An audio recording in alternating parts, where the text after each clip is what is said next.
덕산테코피아 주주님들 반갑습니다. 5월 7일 목요일 오늘도 덕산테코피아 종목 분석 시작하겠습니다. 지금 덕산테코피아에게 엄청난 변화의 바람이 일어나고 있습니다.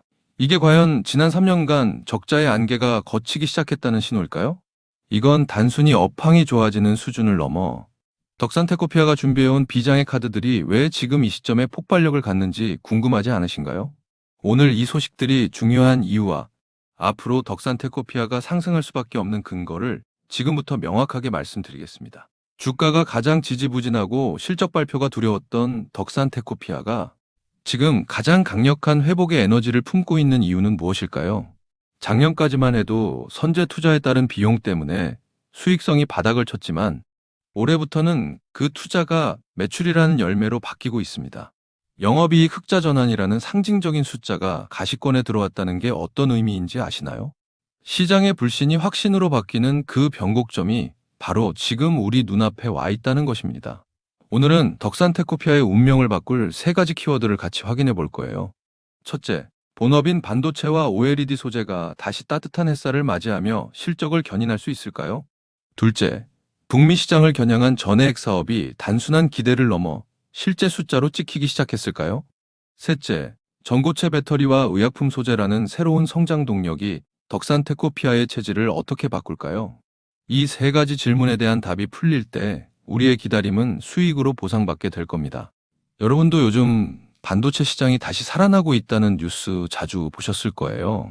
특히 낸드 플래시 가동률이 올라가고 OLED 채용이 확대되면서 소재 기업들에게 다시 우호적인 환경이 조성되고 있죠. 그렇다면 덕산테코피아가 만드는 소재들이 왜 지금 더 많이 필요하게 된 걸까요? AI 서버 확대로 인한 고성능 메모리 수요가 늘어나면서 덕산테코피아의 주력 제품인 프리커서 수요도 덩달아 폭발하고 있기 때문입니다. 차갑게 식었던 공장들이 다시 돌아가기 시작했다는 건 어떤 신호일까요? 바로 실적의 기초 공사가 끝났다는 신호입니다. 덕산테코피아의 핵심 무기인 HBM용 프리커서가 왜 그렇게 중요한지 아세요? 일반적인 제품보다 수익성이 훨씬 높고 기술적 장벽이 높아서 한번 공급을 시작하면 쉽게 바뀌지 않는 견고한 방어막이 되기 때문입니다. 디스플레이 분야에서도 태블릿과 노트북으로 OLED 채용이 확대되는 흐름이 왜 덕산테코피아에게 기회가 될까요? 공급하는 소재의 양이 스마트폰 때와는 비교할 수 없을 정도로 커지기 때문이죠. 본업에서 뿜어져 나오는 안정적인 현금 흐름은 이제 새로운 성장을 위한 든든한 버팀목이 될 겁니다. 이게 얼마나 큰 얘기냐면요. 덕산테코피아의 자회사 덕산일렉테라가 미국 테네시에서 전해액을 생산하기 시작했다는 건 북미 전기차 공급망의 핵심 자리를 꿰찼다는 뜻입니다. 이 숫자가 의미하는 건 뭘까요? 작년까지는 투자만 하느라 지출만 있었지만 이제는 테슬라를 비롯한 주요 고객사들에게 물량을 넘기며 매출이 수직 상승할 준비를 마쳤다는 겁니다. 척박한 땅에 씨를 뿌리고 비바람을 견디며 기다렸던 시간이 이제는 수확의 계절로 바뀌고 있습니다. 북미 시장이라는 거대한 바다에서 덕산테코피아라는 배가 돛을 높이 올린 셈이죠. 덕산테코피아가 단순히 현재의 전해에게만 머물러 있지 않다는 점이 주주로서 정말 든든한 부분이죠. 꿈의 배터리라고 불리는 전고체 분야를 위해 세븐킹 에너지를 인수하며 미래의 먹거리까지 선점한 모습이 보이시나요? 질문 하나 드릴게요. 왜 덕산테코피아는 전고체 배터리라는 험난한 길을 선택했을까요? 기존 리튬이온 배터리의 한계를 넘어서는 시장이 열릴 때 대체 불가능한 소재 공급사로 자리매김하기 위해서입니다. 이는 마치 가뭄을 대비해 저수지를 미리 파놓는 것과 같은 아주 영리한 전략입니다. 지금 덕산테코피아의 주가가 싸다는 게 무슨 뜻일까요? 단순히 가격이 낮다는 말이 아니라 앞으로 벌어들일 돈에 비해 시장이 매기고 있는 몸값이 너무 낮게 측정되어 있다는 뜻입니다. 2026년에 예상되는 매출 성장폭을 고려했을 때 지금의 위치가 과연 적정한지 의문이 들지 않으신가요? 소재 기업의 특성상 한번 궤도에 오르면 이익률이 급격히 개선되는 레버리지 효과가 나타나기 마련입니다. 이제 시장은 덕산테코피아를 단순한 반도체 부품사가 아닌 토털 소재 플랫폼 기업으로 다시 바라보기 시작할 겁니다. 여기서 한 가지 더 짚고 넘어갈 게 있는데요. 많은 분이 놓치고 계신 덕산테코피아의 또 다른 강점은 바로 의약품 중간체 사업입니다. IT 소재뿐만 아니라 바이오 분야로도 사업 영토를 넓혀놨다는 사실이 왜 중요할까요? 반도체나 배터리 업황이 흔들릴 때도 의약품 소재는 꾸준한 수요를 창출하며 실적의 안전판 역할을 해주기 때문입니다. 매출 비중은 아직 작지만 이 부분의 성장세가 예사롭지 않다는 점을 숫자로 확인하셨나요? 사업의 포트폴리오가 다각화될수록 기업의 맷집은 더 단단해지기 마련입니다. 그렇다면 왜 다른 기업이 아닌 덕산테코피아여야 할까요? 그 답은 수십 년간 쌓아온 유기합성 기술력이라는 거대한 성벽에 있습니다. 아무리 자본이 많아도 이 미세한 분자 구조를 다루는 노하우는 하루아침에 따라잡을 수 있는 게 아니거든요. 여러분은 경쟁사가 쉽게 넘볼 수 없는 기술을 가진 기업이 시장을 지배하는 모습을 자주 보셨을 겁니다. 덕산테코피아가 고객사들과 맺어온 끈끈한 파트너십은 이런 기술적 신뢰가 없었다면 불가능했을 일입니다. 이 견고한 뿌리가 결국 거대한 나무를 지탱하는 힘이 됩니다. 물론 좋은 면만 있는 건 아니에요. 투자는 항상 냉정하게 리스크를 따져봐야 하죠. 첫 번째 리스크는 전해액의 주원료인 리튬 가격의 변동성입니다. 그렇다면 이 리스크가 실제로 터져서 원가 부담이 커지면 어떻게 될까요? 일시적인 수익성 하락은 피할 수 없겠지만 덕산테코피아는 장기 공급 계약을 통해 가격 변동폭을 최소화하는 방어 기제를 갖추고 있습니다. 비가 온다고 해서 항해를 멈추는 게 아니라 튼튼한 우비를 입고 파도를 넘는 법을 알고 있다는 것이 중요합니다. 두 번째 리스크는 공격적인 증설에 따른 재무적 부담과 글로벌 기업들과의 경쟁 심화입니다. 그런데도 불구하고 우리가 덕산테코피아를 주목하는 이유는 무엇일까요? 지금의 투자가 단순한 도박이 아니라 이미 확보된 고객사의 수요를 바탕으로 한 전략적 전진이기 때문입니다. 시장이 커지는 속도가 경쟁이 치열해지는 속도보다 빠르다면 먼저 깃발을 꽂은 자가 시장을 장악하게 됩니다. 결국 이 모든 진통은 더 큰 성장을 위해 반드시 거쳐야만 하는 성장통일 뿐입니다.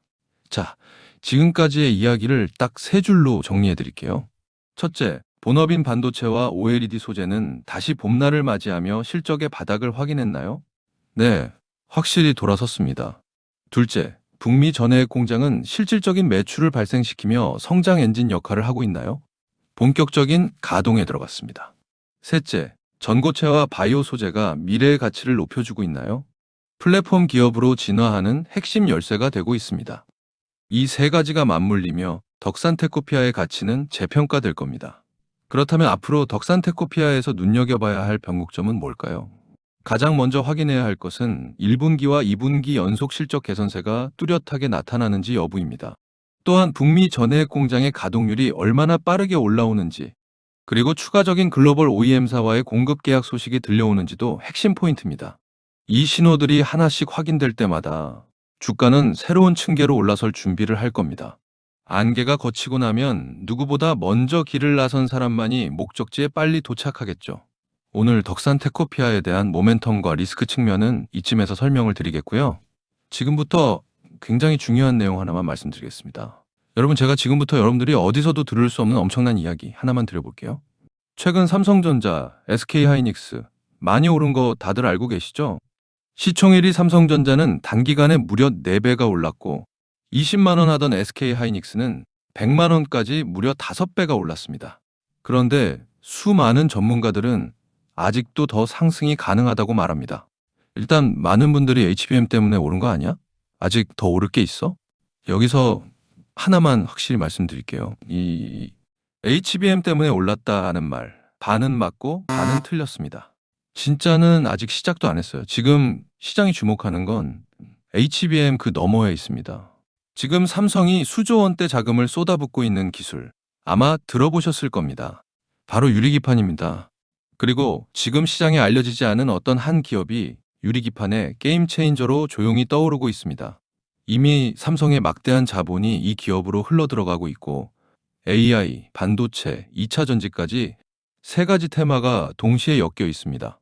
최근 시장만 봐도 테마가 너무 빠르게 바뀌잖아요.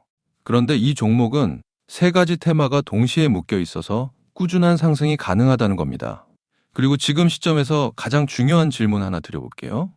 여러분, 지금 엔비디아, 인텔, 구글의 가장 큰 고민이 뭔지 아세요? AI 성능은 하루가 다르게 진화하고 있는데 문제는 그만큼 열도 어마어마하게 뿜어낸다는 겁니다. 성능이 올라갈수록 발열도 함께 올라가는데 기존 반도체 구조로는 이제 그 열을 감당할 수가 없는 거예요. 한마디로 성능의 한계가 아니라 열의 한계에 막혀버린 겁니다. 그래서 지금 엔비디아와 삼성이 긴밀하게 협력을 논의하고 있는 거고 AMD 수장까지 직접 방한한 겁니다. 그런데 여기서 이상한 점이 하나 있습니다. 삼성이 세계 최고 실력이라고 자부하는 이 기업의 주가는 아직 바닥입니다. 왜일까요? 세력들은 절대로 아무 때나 주가를 올리지 않습니다. 항상 남들보다 먼저 오랜 시간 매집을 하고 그 다음 재료가 시장에서 부각되기 시작할 때 그때부터 본격적인 상승세를 보여준 겁니다. 그런데 이 종목 같은 경우에는 유리기판이라는 초강력 재료를 가지고 있고 삼성의 거대 자금이 빠르게 들어가고 있기 때문에 한번 움직임이 시작하면 절대 이 가격대엔 못 산다는 겁니다. 그리고 소름 돋는 게 하나 더 있습니다.